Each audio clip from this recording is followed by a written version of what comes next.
Boa noite, meus irmãos. Graça e paz da parte de Cristo. Já convido vocês nessa noite a abrirem suas Bíblias em Atos, capítulo 2.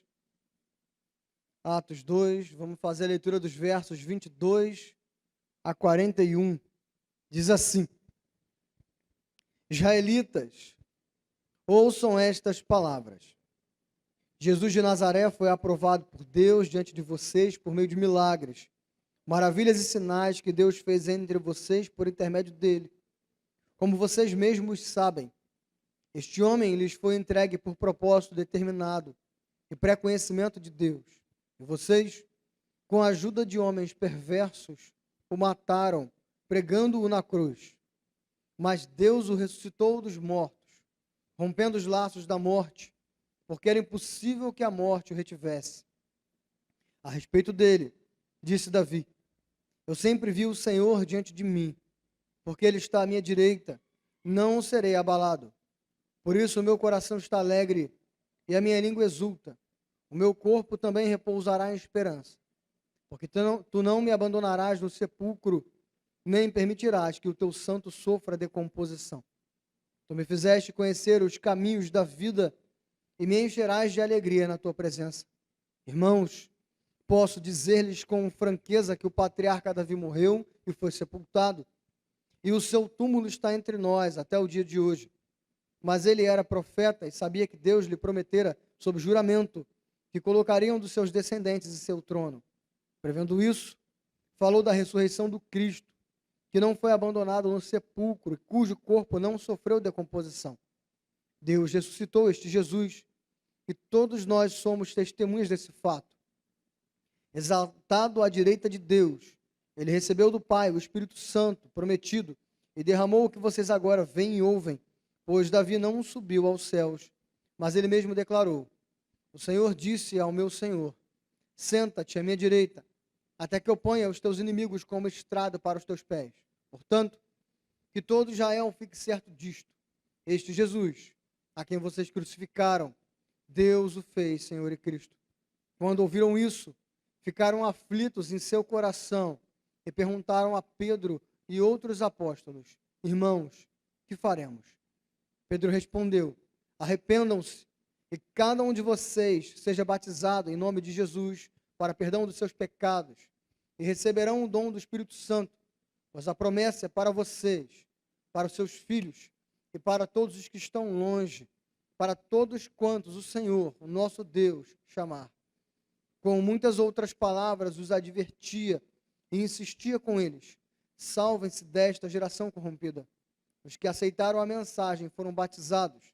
E naquele dia houve um acréscimo de cerca de 3.000 pessoas. Nós estamos numa série chamada Ânimo para a Missão.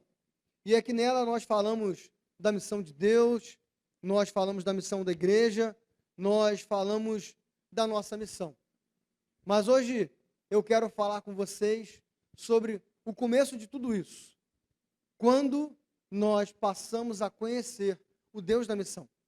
Por isso o tema do nosso sermão é: o Espírito Santo nos leva a uma nova vida. Mas o que é uma nova vida? O que é uma vida nova? Né? Que a Bíblia fala, que tanto se fala hoje em dia. No filme chamado Watchmen, de Alan Moore, um personagem chamado Rorschach, ele conta uma história um pouco trágica que ele chama de piada. Ele fala que um homem vai até um médico e fala: Doutor, a minha vida perdeu o sentido. As coisas ao redor estão sem cor, não tem mais propósito, eu não tenho mais vontade de viver. Preciso de ajuda. Meu coração está triste, perturbado. E aquele médico fala: o tratamento é muito simples. Chegou um médico na cidade, um palhaço na cidade chamado Pagliatti. Vá ao show dele. Você vai ficar feliz, você vai rir, os seus problemas acabaram. E aquele homem, ele começa a chorar desesperado. E ele diz: Mas doutor, eu sou o Pagliatti. Nós vivemos numa sociedade que fala que nós temos que viver a vida na sua máxima intensidade. Nós vemos isso ao vivo, nós vemos isso nas redes sociais. Todo mundo está bem, todo mundo está bonito, nada está pegando, fazem muitas viagens, só sorriso, só alegria. mas os corações estão cada vez mais vazios. Os corações estão cada vez mais solitários. Apesar de estarmos cercados por muitas pessoas, nós temos nos sentido cada vez mais sozinhos. A sociedade grita em todo canto que nós temos que aproveitar o máximo da vida e viver uma vida nova todos os dias.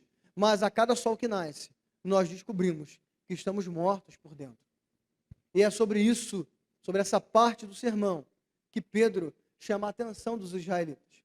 Primeiro, ele fala do cumprimento da promessa, e Diego trouxe isso para a gente no domingo passado, quando ele cita Joel, falando sobre o derramamento do Espírito, e que esse derramamento pegaria todas as pessoas, de todas as faixas etárias, de todas as condições financeiras, e que elas teriam discernimento, elas teriam uma visão de futuro, elas teriam sonhos.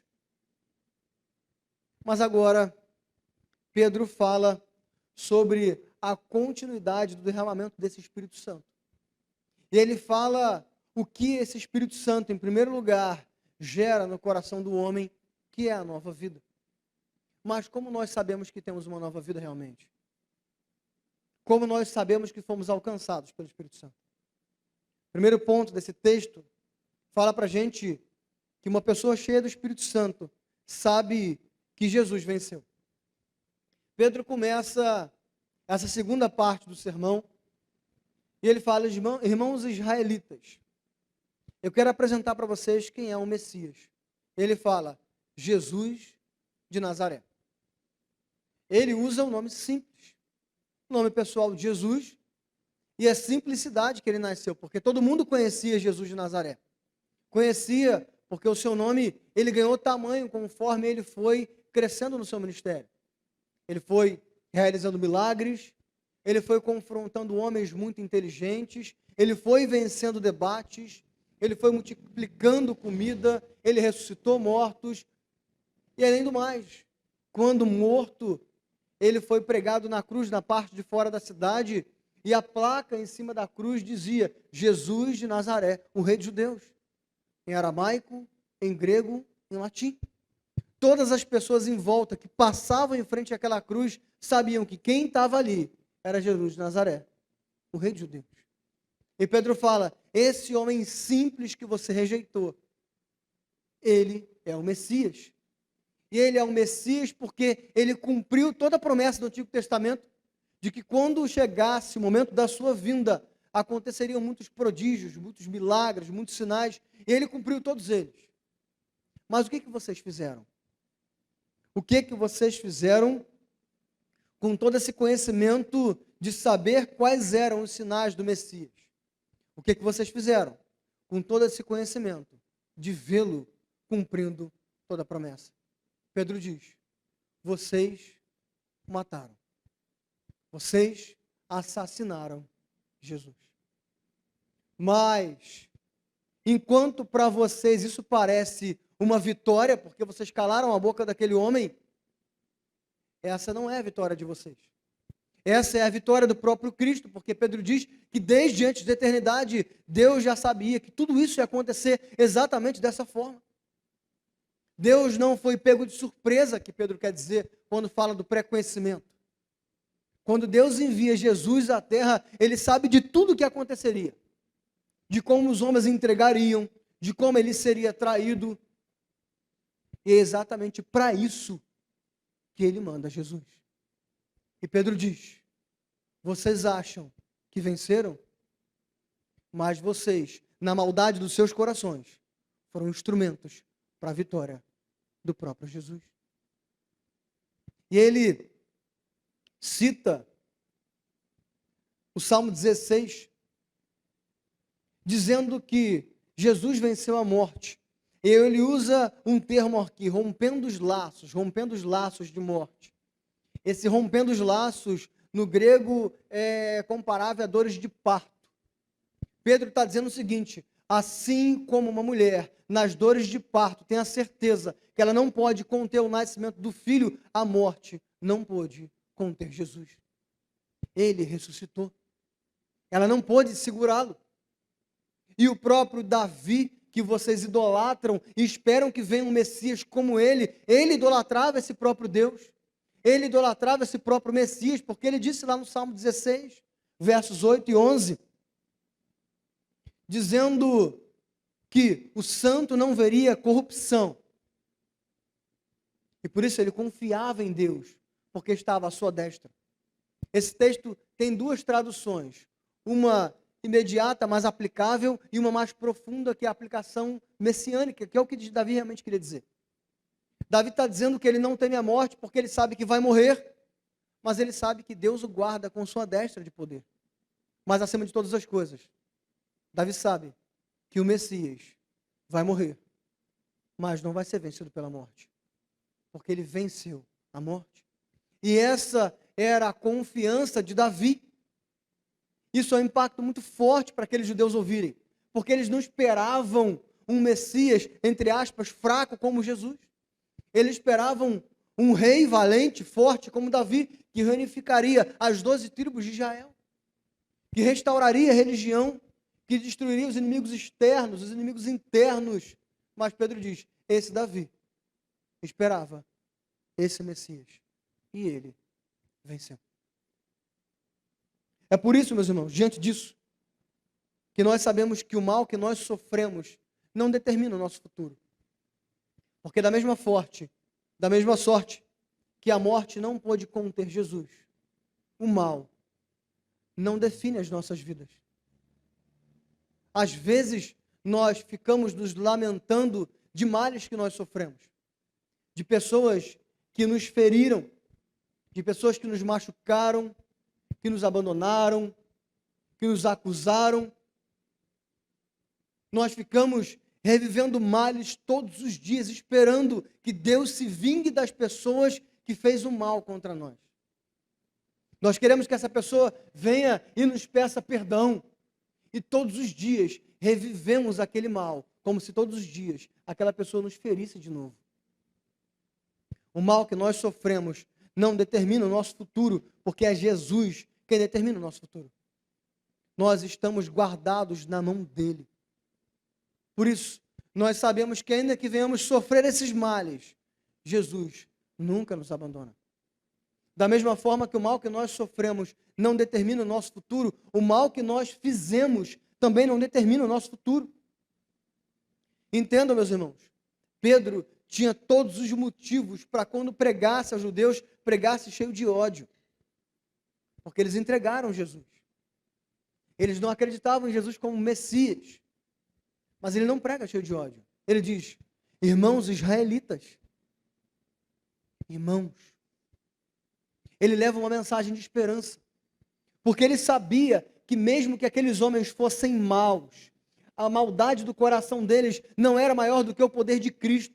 Da mesma forma, a maldade que nós praticamos não é maior do que o poder de Cristo Jesus.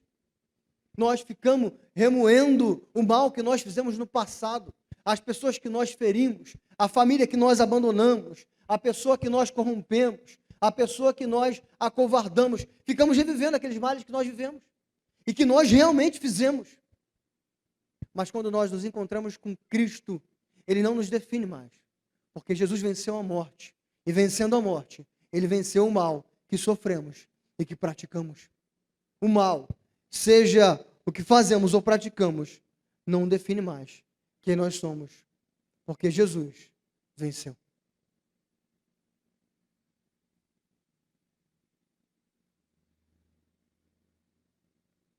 E na segunda parte do texto, nós vemos que uma pessoa cheia do Espírito Santo sabe que Jesus nos guarda. Pedro continua fazendo o seu discurso, ele vai desenvolvendo o seu discurso. Primeiro ele fala que Davi acreditava que Jesus era o Messias porque ele venceu a morte. E Pedro agora continua o discurso. Olha, meus irmãos, o patriarca Davi morreu. E o seu túmulo está aqui em Jerusalém. E ele realmente estava em Jerusalém. Pedro não estava filosofando. Ele estava falando de algo que era real. E todos aqueles homens que estavam ali viram o túmulo de Davi, porque era um lugar que eles iam, tinham honra de ver. E Pedro fala, esse Davi que vocês acham que é o melhor que tem, está morto. A morte o venceu. O túmulo prendeu ele. Mas esse Davi, ele tinha uma fé inabalável. E ele cita um outro salmo agora, o Salmo 132. Ele cita um segundo salmo no mesmo sermão, por causa de uma regra hermenêutica que os judeus tinham, chamada de analogia verbal. Quer dizer que quando você traduzia um texto e aplicava aquele texto por causa daquela palavra, todos os textos que tinham a mesma palavra tinham que ser aplicados da mesma forma.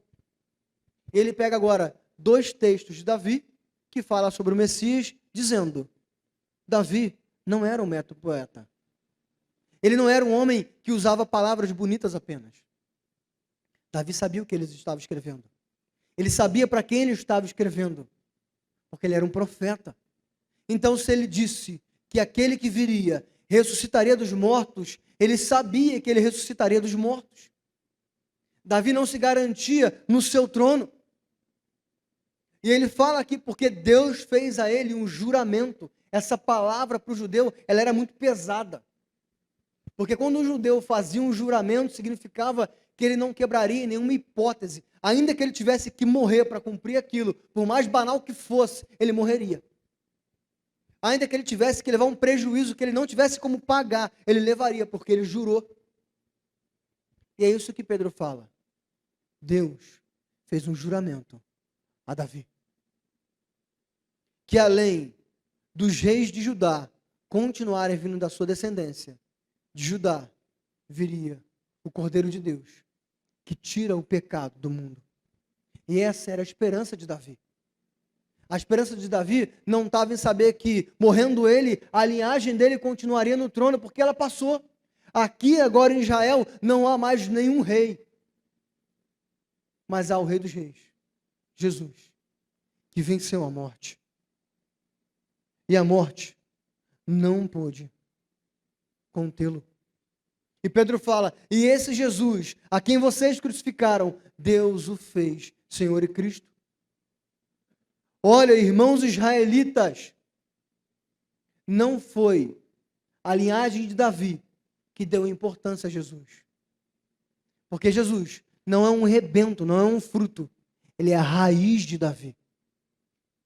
Não são os apóstolos que dizem quem ele é, porque antes de nós existirmos, ele já era. Não é a história da igreja que fez o nome de Jesus ficar famoso, porque Jesus existia antes da igreja. Ele venceu.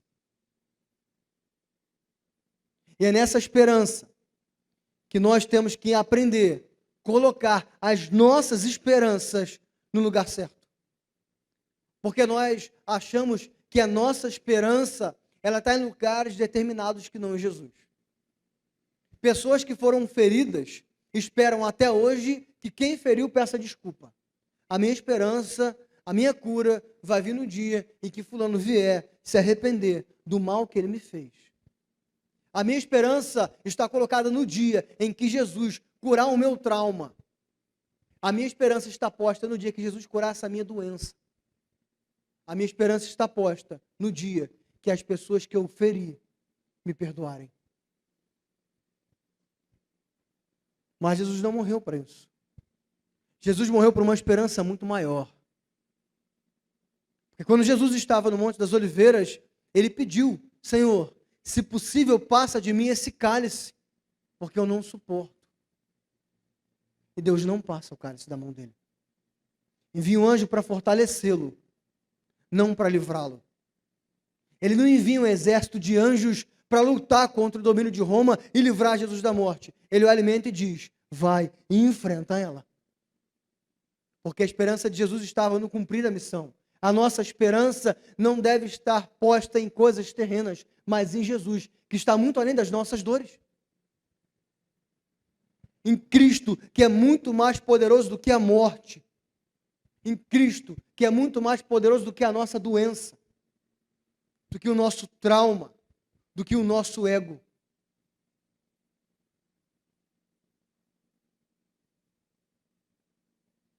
Ele é a nossa verdadeira esperança. Porque quando nós olhamos para Ele, nós entendemos que nós podemos suportar todas as coisas, como disse Paulo. E é por isso que nós temos que entender que só em Jesus nós encontramos um novo significado para as nossas vidas. Pode ser, meus irmãos, que a pessoa que te machucou nunca te peça perdão. E é muito provável que isso aconteça. Que você morra e ela continue não te pedindo perdão. Pode ser que essa pessoa que te feriu ainda tenha raiva de você e continue falando mal de você até hoje. Pode ser que as pessoas que você feriu continuem com raiva de você a vida inteira. Por quê? Porque você feriu sim. Porque você machucou sim. Porque você errou. Porque você cortou o coração delas. Porque você muito possivelmente pode ter destruído a vida de alguém. E pode ser que ela nunca perdoe você. E você vá até o túmulo carregando a dor de não ter sido perdoado por ela. Pode ser que Jesus não cure nenhum dos seus traumas. Pode ser que Jesus não cure a sua doença. E você morra com ela. E ela só piore. Isso é pessimismo? Não. Porque quando nós entendemos que Cristo é a nossa esperança, nós sabemos que nele nós encontramos força para continuar caminhando além da dor. Não é mais a dor que define quem eu sou, porque Jesus venceu a morte. Vencendo a morte, ele levou sobre ele todo o meu e o seu pecado. E agora, ainda que quando você acorda, você lembre da dor, existe um Deus que é mais forte do que ela. Ainda que todos os dias que você acorde, você lembre da culpa, existe um Deus que é mais poderoso do que a culpa. Mas, Arthur, é fácil dizer. É fácil dizer porque você nunca foi enganado. Quem nunca foi enganado? Rio de Janeiro, irmão. Game of Thrones. Quem nunca foi enganado aqui? Quem não? Eu, quando candidato, tinha um tutor, pastor, amigo meu. Eu ia à casa dele. Me caçou. Acabou com a minha candidatura. Porque eu não quis rachar a igreja com ele. Quem nunca foi ferido? Quem não carrega uma culpa? Uma coisa que poderia ter feito e não fez. E não pode fazer nunca mais. Quem não carrega o peso de ter machucado alguém e não ter como mais voltar atrás, porque essa pessoa não quer que você volte atrás. Ou porque ela morreu, ou porque ela está longe. Quem não tem uma doença que não vai ser curada? Ah, pastor, você é novo. Irmão, eu tenho transtorno de déficit de atenção com hiperatividade. Por causa disso, eu tenho ansiedade crônica. E transtorno obsessivo compulsivo. Vulgo toque. Tem cura? Não. Melhora? Não. Piora? Piora. Cada ano que passa, Arthur tem mais um toque. E Tarsila descobre. Acabei de consertar a maçaneta do carro. Estourei ela. Por quê? Ela está trancada. Já tem uma maçaneta na minha casa arrebentando. Passei a vida estourando torneira. Tendo taquicardia. Tendo que sair da escola e estudar em casa, porque na escola não prestava atenção. Consegui. Isso me define? Não. Eu espero que Deus cure muito menos. Porque não é essas coisas que definem quem nós somos mais. É Jesus quem define quem nós somos. E, inclusive, Ele pode usar a nossa dor para a glória dEle. Entenda, meus irmãos. Jesus foi entregue na mão de homens fracos, mentirosos, corruptos, ladrões. E foi morto por eles. E foi isso que fez o nome de Jesus ser engrandecido. O mal que você tem não te define. Jesus define a sua vida. É nele que você encontra força para continuar caminhando. E é por isso que uma pessoa cheia do Espírito Santo nasce de novo.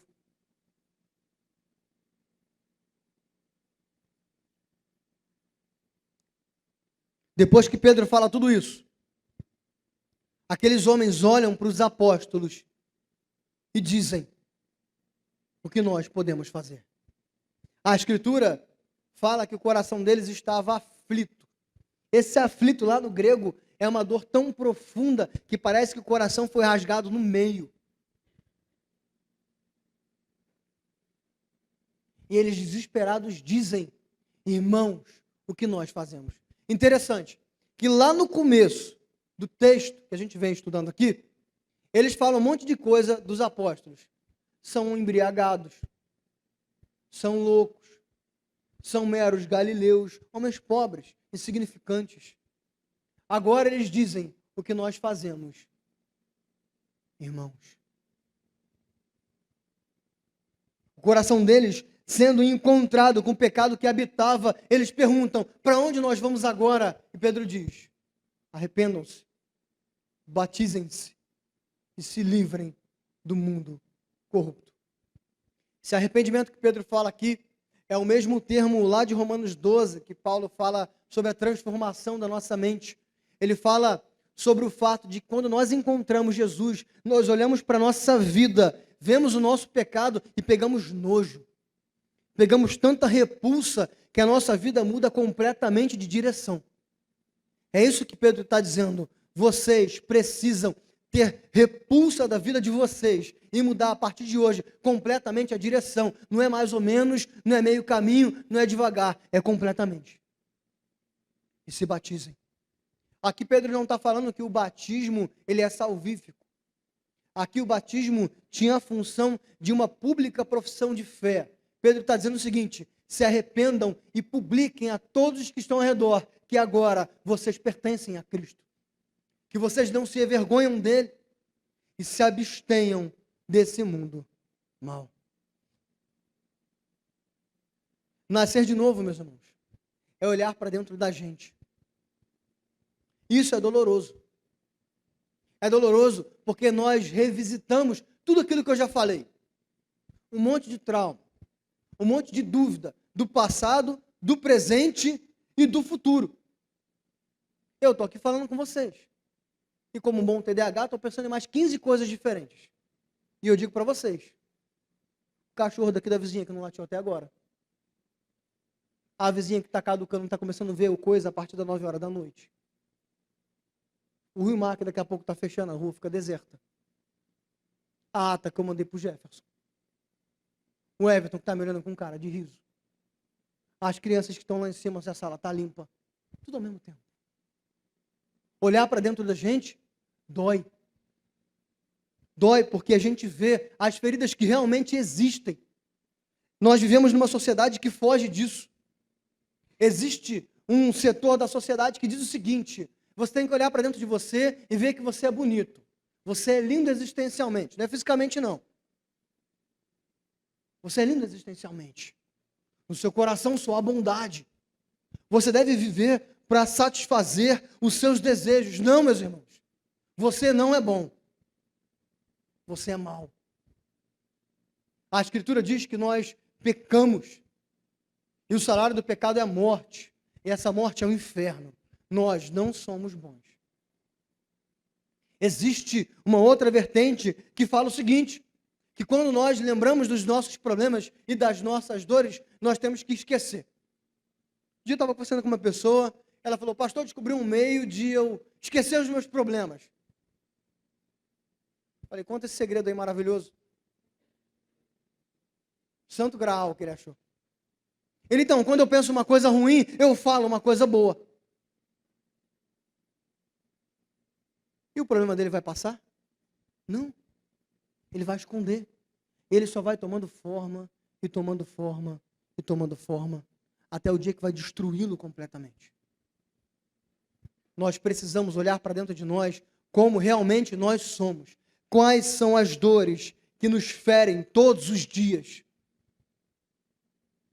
Nós temos que revirar o nosso coração e ver cada uma delas e entregá-las todas na mão de Cristo Jesus. Porque Ele venceu a morte física, Ele venceu a morte espiritual, Ele venceu a morte existencial. Nele a vida plena, nele a vida eterna. Reverendo Augusto Nicodemos diz que Deus não promete para a gente uma caminhada tranquila, mas nos promete uma chegada segura. Quando nós encontramos com Jesus, nós sabemos que essas coisas não nos definem e nós sabemos para onde nós vamos. E Deus não perde nem tempo olhando para mim. Mas é justamente o contrário. Foi exatamente por isso que Jesus se entregou na cruz do Calvário. Por causa do mal que habita nos nossos corações. Ele carregou esse mal nas costas dele. E o Jesus que tinha plena comunhão com Deus Pai na cruz foi abandonado por ele. No lugar de cada um de nós sofrermos a santa ira de Deus na cruz, Jesus sofreu. Ele sentiu todo o vazio existencial que você deveria sentir. É por isso que ele diz: Deus meu, por que me abandonaste? Jesus, sem pecado, agora sozinho, tinha só Deus. Ele olha, Deus o abandona. Ele não tem mais ninguém e nada, além da dor e da morte. Para que hoje você tivesse a cura e a vida. Cristo Jesus. Vamos ficar de pé? O Senhor te abençoe e te guarde. O Senhor faça resplandecer o seu rosto sobre ti e te conceda graça. O Senhor volte para ti o seu rosto e te dê paz. Que a graça do Senhor Jesus, que o amor de Deus nosso Pai, que as doces e consoladoras promessas do Espírito Santo sejam com todos quantos aguardam a preciosa vinda de Jesus. Amém, amém e amém. Deus abençoe. Uma boa semana.